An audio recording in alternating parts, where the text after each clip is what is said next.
I, 35M, and my wife, 33F, have been married for almost 7 years now. We met at a local fair, I asked her out, and things basically took off from there. It's been a good relationship and a good marriage, and we have our ups and downs like every other couple, but generally speaking, we have a very wholesome relationship, and I have always been very thankful for that.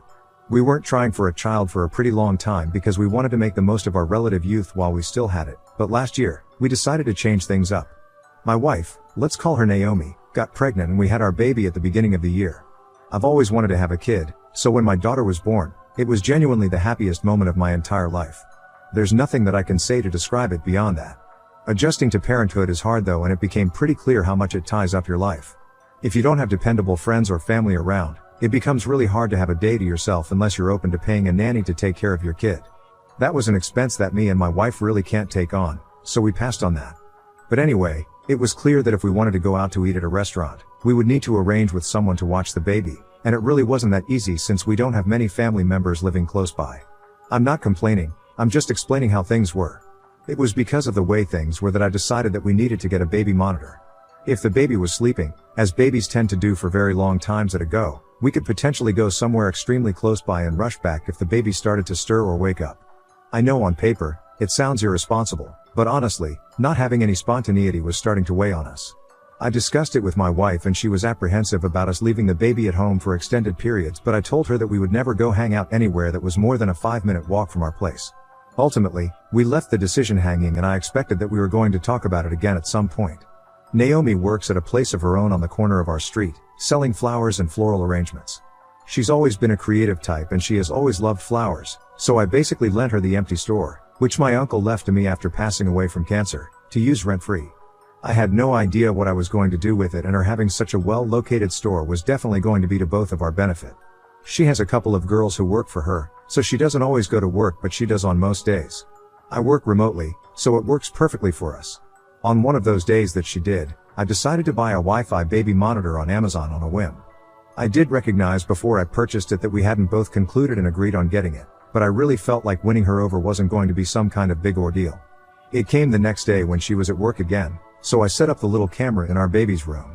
If the lights are on, it's very easy to notice it, but when the blinds are drawn or the light is off, it's not that easy to see it. The camera connects to the Wi-Fi and I can use an app on my phone to check the monitor no matter where I am, which is pretty cool. After setting it up, I went right back to work, and honestly, I somehow forgot to tell her about it when she got back. The very next day was one of those few days where I had a bunch of errands to run, and I kind of looked forward to it because it was one of the times where I was entirely free of parental duties, even if for just a few hours at a time. When I was about to leave the house, my wife begged that I take the baby along, that she was exhausted from the week and she just needed to have some time to herself. I won't lie, I was a bit bummed at that, but this wasn't the first time that she asked me to take the baby along, and I wasn't able to the last time she asked, so this time around, I agreed. I took my daughter and all of her needed things and started to run the errands for the day. I was halfway through the list of things that I was meant to do that day, and my daughter had been well behaved the entire day, so it honestly wasn't a bad day by any measure. Well, until a point. It was when I was sitting in my car eating some fast food that I had bought that I got a notification on my phone from the baby monitor app. It had detected activity, and my first thought was that my wife went into the baby's room to do something, because that's the logical assumption to make. I pulled out my phone and opened the app, and I saw my wife and another man grappling in the baby's room. My heart leapt in my chest, honestly. It looked like my wife was being assaulted by this man, and I can't describe how quickly I switched on the car. The only thing was that I started to hear sounds, and that was when I realized that my wife was far from being assaulted. It became clear that this man and my wife were making out in my daughter's room.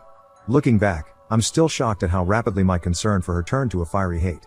But I don't know why, I couldn't stop watching. At one point, I had the common sense to record my screen so I could have evidence of what was going on. I saw the man's hand go under her blouse and then soon after, try to take off her underwear.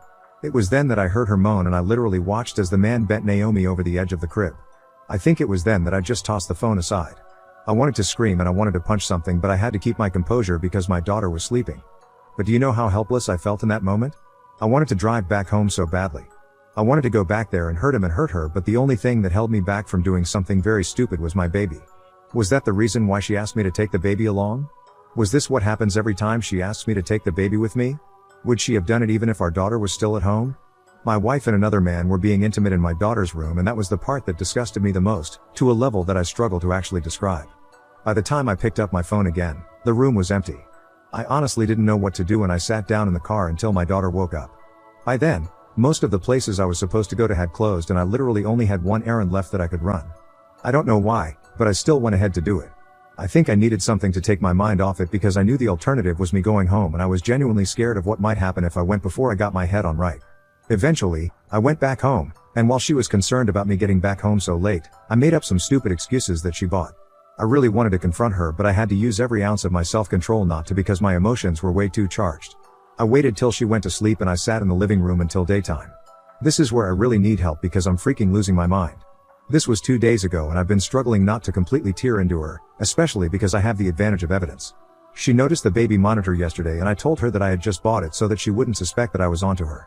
Again, I'm still so disgusted that she did that in our baby's room and I also don't know how to express how shocking it was to see things play out that way, especially since I had no idea whatsoever that she was being unfaithful. I wouldn't have guessed it in a million years. I think I'm going to confront her about it, but I really want to be assured that's the best move to make. I want to hear what you all have to say because I'm in the worst position to be making logical decisions right now. Everything I do will be completely fueled by emotion and I want to avoid that. So let loose, even if it's to call me a fool for not rushing back home right away. Edit 1. Okay, so yes, I might be a fool for not rushing home right away, as many of you are pointing out. But honestly, not only was I not in the right mental place to be confronted with my wife and her affair partner, but I had my daughter with me and I think it wouldn't have been smart for me to take her into such a dangerous atmosphere. My daughter held me back from doing anything stupid at that moment and I'm still thankful for that because she could have gotten hurt if things went out of control. Edit 2. So the general consensus seems to be that I should confront her already and stop wasting time. So yes, that's what I'm going to do and I'm going to do it tomorrow morning. I can't keep this inside me for any longer. And I also saw some people saying that I should check her phone, but that part will be hard. Her smartphone is almost always on her. I think it is better for me to come at her straight, so that's what I'll do. Update 1. So, I'm back with an update on the story where I caught my wife cheating on the baby monitor. I confronted her about it and it feels good to have been able to let out all that emotional baggage, but I'm also very hurt by the entire thing.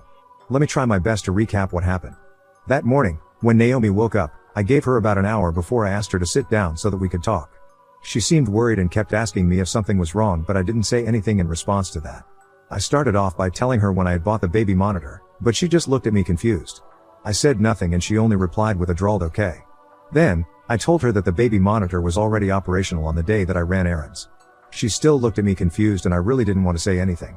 I was simply just looking at her and I could see the exact moment that she mentally recollected what happened that day. She jumped up slightly in her seat out of shock and she covered her mouth. We sat there, her mouth covered like that, for probably a full minute. I could see that she was struggling trying to figure out what to say, but I really didn't want to give her the opportunity to rehearse something. So I asked her, "Why did you cheat on me with that guy?" She started to cry and she kept trying to speak through it, which was making her entirely unintelligible. I asked the question again and the same thing happened. She didn't have a real answer to the question, quite obviously. She couldn't use the female favorite "you were never around," because I was always around. I continued my question and I asked her who the man was. At that point, she started to sob even louder and it was pissing me off.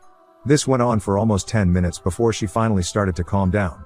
I asked the question again, and it took her 2 minutes of shaking and burying her head in her palms before she spoke. "He's nobody important. He was important enough to be able to get in your panties. He's just some guy who came by the store. He wanted to buy flowers for his..." I already knew what the next word was, but I waited for her to finish. "For his wife." I laughed at that because not only was she cheating on me with some nobody in my daughter's room, but she was also messing around with a married man as a married woman herself. It actually disgusted me. There's no other word that I can use to describe it. I asked her what his name was. First, she said she didn't know, but I told her that was a lie. I knew that she knew at least his first name, if not both names. Eventually, she told me his name and I made a very solid mental note of that. Let's call him John Carpenter, for fun. It was a more unique name than that though. Then, the last question I asked was, "Why did you have to do something so disgusting in our daughter's room? Do you have no morals?" I mean, obviously not, but I still had to ask her. It was infuriating every time that I thought about it. She didn't say anything and I was honestly shocked by the next thing that she said, and it is still as bafflingly stupid now as it was then. You didn't even wait for me to say yes to a baby monitor." I blew up at her. "So now it's my fault? Because if I didn't buy the baby monitor, you would still be able to have sex with a man in our daughter's room right against her crib? I'm the villain because you were cheating with somebody who just happened to buy flowers in your store? A man with a wife? And you're boiling this down to me buying a baby monitor without asking you? You're pathetic." Yeah, after that, she started to sob again and I felt a lot better. I didn't feel back to normal because it's hard to feel okay again so quickly after something like what I had gone through goes down, but yeah, it felt like some weight off my shoulders. For now, I've kicked Naomi out of the house and I don't know how to proceed. I know a divorce is a must, but somehow, it really isn't enough for me. I need to do more and hurt her beyond that. I just need help figuring out the best way that I can potentially do that, so I'm open to all the suggestions that I can get. Update 2. I'm back, months after the fact, and I'm the happiest that I have been in a very long time. I was the guy who made the post about my wife Naomi, who I caught cheating on me thanks to a baby monitor that I bought. I'm glad to bring you all one new update, and what should be the final one in this entire story. I knew that I wanted to hurt Naomi badly, so I read through all the comments on my previous post and I took my sweet time to formulate a plan. The first thing that I went for was the divorce. That was easy. My close friend's wife is a divorce attorney and she's freaking good at what she does, so I enlisted her services the same day that I confronted Naomi. I had the video evidence of her cheating and I was told that it was going to come in useful for the trial. The fact that she had asked me to take the baby that day also showed that she had planned to cheat, and it was very likely not the first time either. When the divorce papers were ready, I specifically gave out Naomi's work address, which is that same corner shop that I lent to her to use for her business. I wanted her to be embarrassed, and while I wasn't there to watch her get served, I hoped that it was a bad look for her and the customers that must have been there at the time. She called me the same day that she was served, begging that we talk things over. I told her there was literally nothing for us to talk about because she wouldn't have anything more to say to me than several sorry yes, and that was the last thing that I wanted to hear. When it was time for the divorce proceedings to begin, the first thing that her lawyer wanted to go for was the store. Its ownership transferred to me after my uncle died, and that was the asset that she was fighting tooth and nail for. We had a car, though not a fantastic one, and we rented an apartment. That was clearly the most valuable thing we owned between the two of us, and I think that was very clear to the judge as well. In fact, that was the one thing that I knew I had to have. My lawyer, bless her soul, really drove home not only how disgusting my wife cheating so soon after having our first child was, but all the other aspects that made it worse, like the location, the premeditation, and the fact that this probably wasn't the first time. She said that giving her that corner store would be like rewarding her bad behavior, and that wouldn't set a good example. End of the day, I got it all, though I gave up the car since I was keeping the apartment. The judge said that it would help with coming to pick up or drop off the child. The custody part didn't go as nicely as I would have wanted since we ended up with joint custody, but it's fine. I also don't need to pay her a dime, because thankfully, in my state, her infidelity was allowed to play a major part in the judgment. Here's the part that was finally able to heal my wounds. Remember John Carpenter? The man that my ex-wife cheated on me with?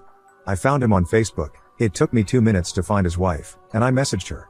I explained the whole situation, including the fact that I had explicit footage of her husband and my wife, and she said she was interested in seeing it, since she didn't believe me at first. She certainly believed me after.